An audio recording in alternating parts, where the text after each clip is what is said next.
everybody, my name is Cheri. Welcome to my stamp studio. So we have less than a week left now for celebration. How did that happen?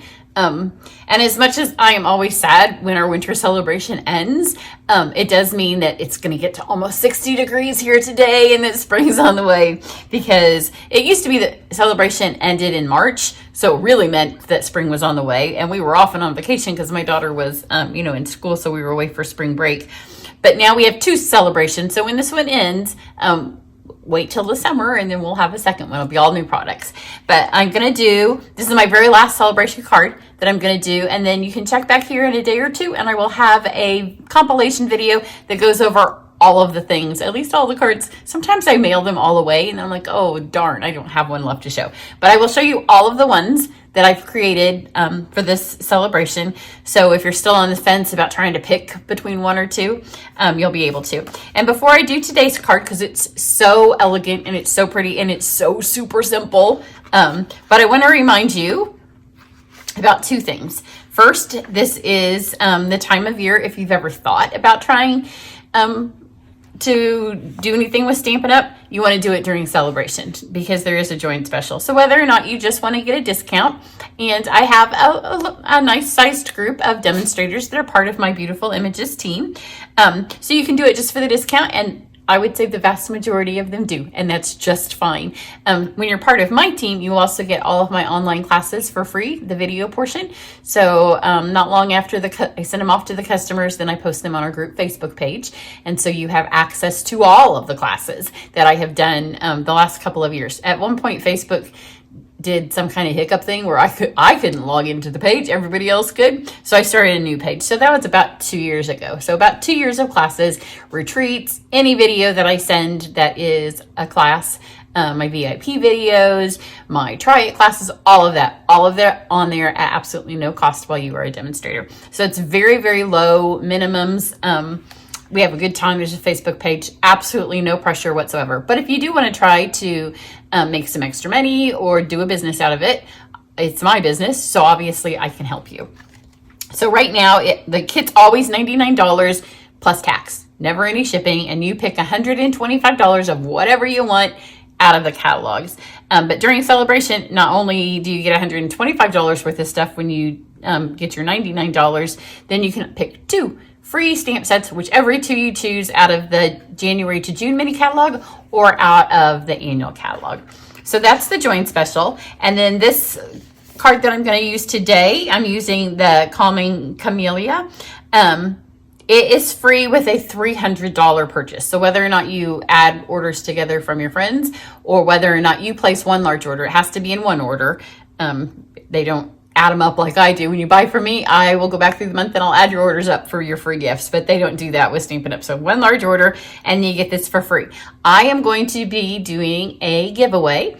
So anybody who places an order during the last week of celebration, so from the Monday to the final Monday, any size order at all, you'll go into a drawing to win the set. So that's kind of fun. And that's the one I'm going to use today. So super cute, this, and it's a really, really pretty set. So for today, really minimal supplies. I am going to use some Smoky Slate and then the Simply Marvelous paper, which is free with $50 purchase. I posted a video yesterday, which in my world is still today because I just filmed it, but it will have been a different day for those of you watching. So it's these really fun patterns of paper, and you will be able to use this all the time. So let me show you how to make this card. You're just going to die when you see how beautiful and how easy it is. So obviously it's a 6x6 packet. So I am going to take my paper. I want to use this marble side. There's one that's a little bit more, I don't know, what is that? Waterish, I'm not sure, but I'm going to use the marble side. So I want it to be standard card front, so 4 by 5 1/4. That is always standard card size. Now, if you have our Stampin' trimmer like this, I would suggest, if you're always like cutting 4 by 5 1/4, and at one point I had it, take a yellow Sharpie or a yellow blend or just a light color and mark those two. Then you're not always searching for them. I cut so much paper that I can kind of see them without even looking. So now I have this, and then I have these scraps. So for this one, I don't need this big scrap. If you watched my hedgehog video, we did use the big scrap. But I am going to take this tiny one. So don't throw your tiny scraps away because we're going to use this little one here. So let's do our stamping. This particular stamp stamps so beautifully. In fact, I've used this one, so you'll get to see it if you come back for the other one. You can look on my channel and see it. So I was going to use the little one that's in it because it's beautiful too, but this one's just so pretty. I was like, how can I not? So I am inking it in basic gray.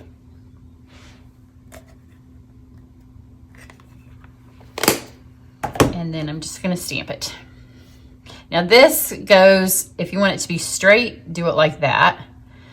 And then you do want to give it a good press. You don't want to rock it because you don't want to catch the edges, but you do want to give it a nice press because it is a large stamp. So when you don't want to, if you have a habit of catching your edges, be careful when you ink your stamps, and then also don't like mush all the way around it because then that rolls that outside piece. As long as you press straight down, then it shouldn't do that. And look, I mean, you could almost just leave it, although what we're doing is not a whole lot harder. Is that just not so pretty? Let's do, I shut my stamp case, and we're going to take this little piece here, and then there is a happy birthday that comes in the set.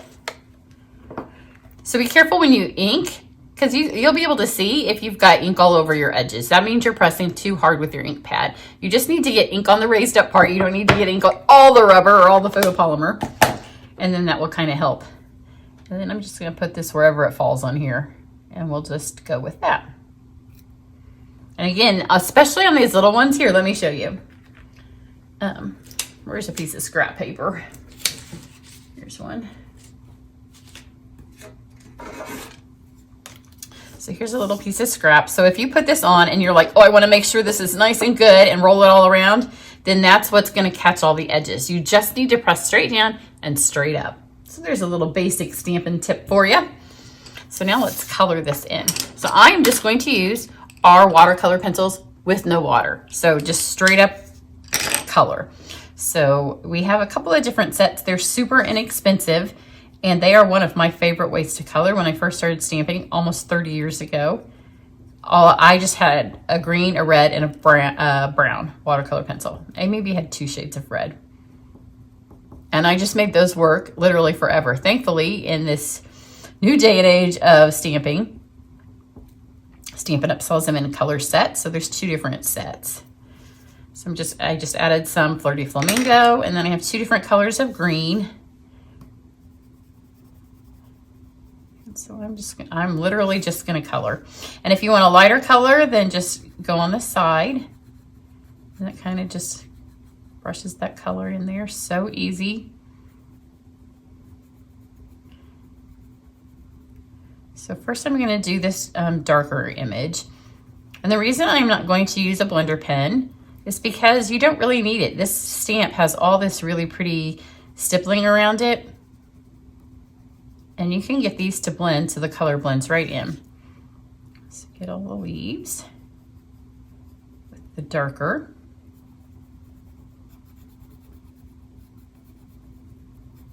Then I'm also going to get this stem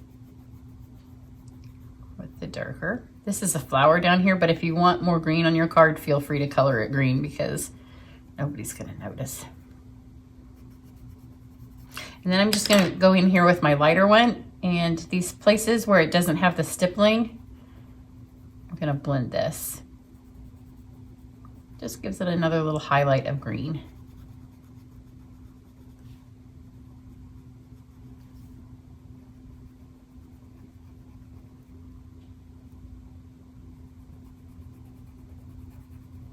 I've had my pencils forever. Like as soon as Stampin' Up! Had them, I've had them, and tons of people have used them. They laugh. I sharpen them. You can see I use my white a lot, so it's a little bit shorter, but it still has a lot of years left in it. Now I'm gonna go back in again with my darker one and just kind of on the edges here, especially where the leaves kind of meet. Just add a little bit more and kind of trace those edges to give it a little bit of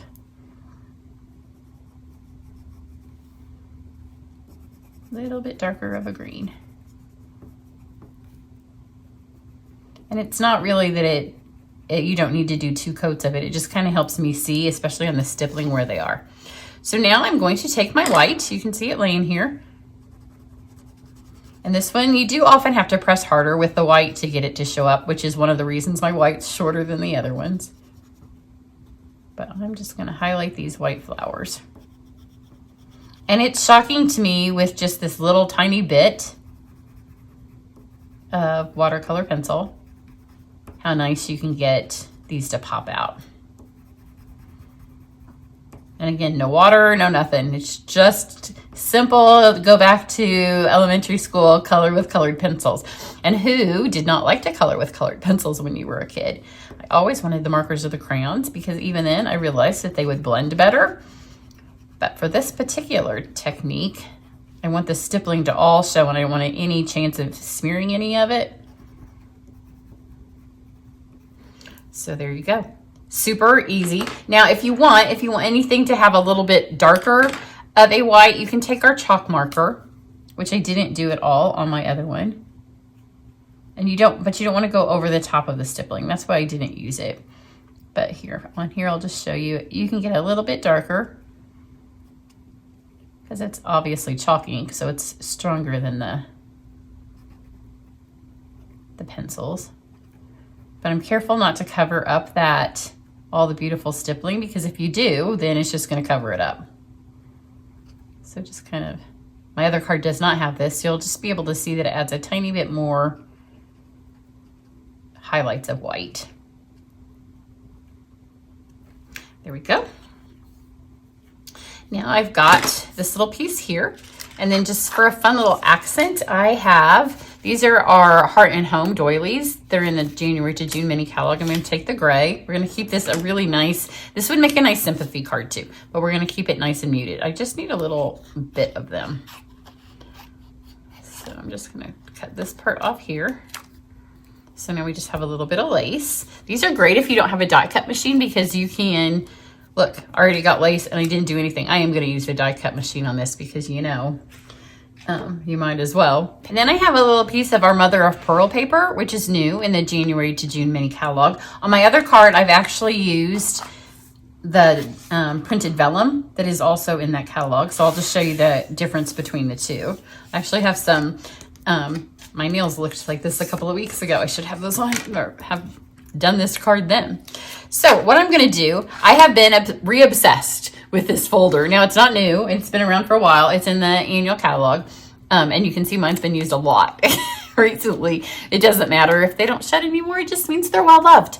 But this adds so much texture. It makes any paper that you put through it look like it's kind of a linen paper. And I used it a ton with the Horizons dies. I don't know. I've just been obsessed with it. We used to have another one that was similar. This one's called Tasteful Textiles. I'm just gonna put this in here. I'm gonna do all my pieces, but I don't want these. You could put them all in at once, but I don't wanna have any dents in this. And you know what, it only takes 1 second to roll through. Look, it just changes that marble and it just makes it look like now you've done it on linen paper. It's better to color with the colored pencils before you put that through, otherwise you're rubbing out the texture. And I'm just gonna stick these in here. Even gonna put that doily piece in there. That way everything's just gonna have a little bit of texture to it. So you can see how this would make a nice sympathy card. It's nice and soothing and just really pretty. So here's our mother of pearl. And look what that does to that. I mean, it just, I don't know, just obsessed. Some of you are probably like, stop using that folder and use something else, because we have a new gingham, we have a new Hive one, and I have them all. But you know, sometimes that would be too much for this card. Now, some of the other cards I may have been able to do that. So now we just have to stick this all together. Now, anytime you put paper through an embossing folder, it's really better to stick your adhesive on the cardstock, because sometimes it's like it can pull the paper back up. I'm going to stick it on this one because it's a little bit easier. And then I don't think I did that down low enough. Got to get it here. So we can just take this and see how fun that is. Now we just have this little piece here.